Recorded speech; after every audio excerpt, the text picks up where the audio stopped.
because I watched something that you did on the famous decks, like the whole story. Hmm. Wasn't it like Oh he yeah. gave you one night to do a whole video, and that was like your test or some shit? Yeah. The first video I did with Dex, we shot it and he was like, let's drop it the next day. And I remember being so excited to shoot this video because uh, I just knew it was going to be a really special moment. And he's like, let's put it out tomorrow. And I remember staying up all night and editing this video. And I actually had class the next morning, an editing class, funny enough.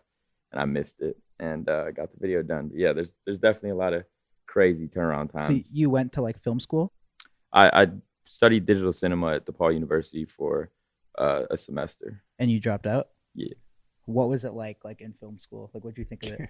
Um, I went to like film school too. really, Yeah, that's really cool. I I dropped enjoyed out it. after semester two. Actually, Yeah, what do you think of it? I enjoyed it. I just thought that the way that things were being taught, and like the structure that was built and the standard that they were setting for like film and like how to become a director. Like, I remember there was a screenwriting class I was in, and the professor had said something along the lines of it takes you like 9 to 10 years to become a director, and you have to go through all these different.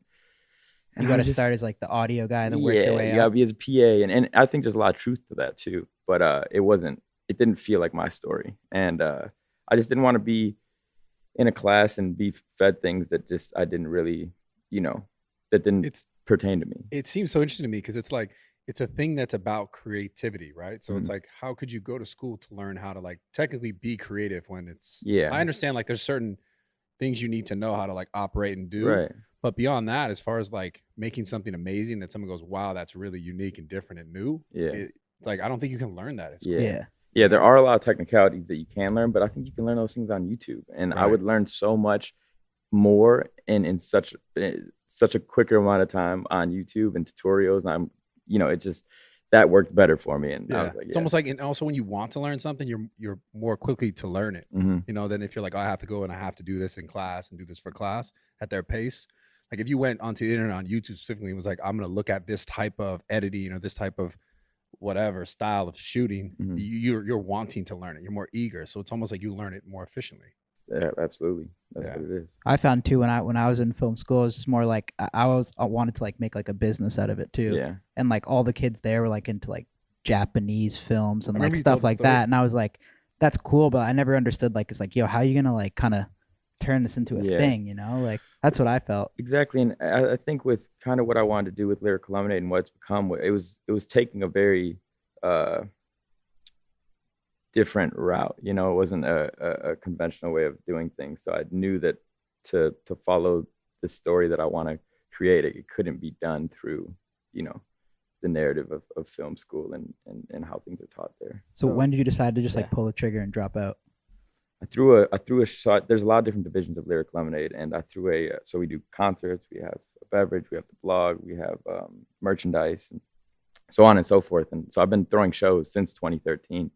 And I threw a show with Lil Uzi Vert. It was his first time ever in Chicago. And I've told this story before, but yeah, I booked him for $8,000, and I'd been shooting a few videos. So I paid $2,000. I booked Lil Uzi Vert in Chicago, and I announced the show about 2 months out. And by the time of the show, I think he was going for like $60,000, $70,000. I was gonna say, Like you say 2K? I booked it. He was $8,000, but yeah, it was a $2,000 That's crazy. deposit. So how did you get him for so cheap though? Because he was so small at the time. This is Oh, it's oh, early shit. 2016. Oh, wow. But 2 months, so I booked him 2 months out, and by the time of the show, he was going for like somewhere between $60,000 and $80,000 a show. But he had 2016. yeah, it's That was like his 2016. first album, right? Yeah, yeah, yeah. It's at right after his first album. Yeah, but did the show, and it sold out, and it was such a crazy moment. And I remember like being at school and like I'm in class and I'm hearing kids talking about like the show, and they'd have no idea that like I'm the one throwing the show, but I'm hearing people talk about it, and it was such a moment. And when that happened, I was like, I don't know if school is what I want to do right now. And I remember I made a list of goals that I wanted to accomplish, and if I could accomplish them in like a 6 to 10 month period, then I wouldn't go back to school. And if I couldn't accomplish it, then I would. And I remember I blew them out of the water, and I never looked back.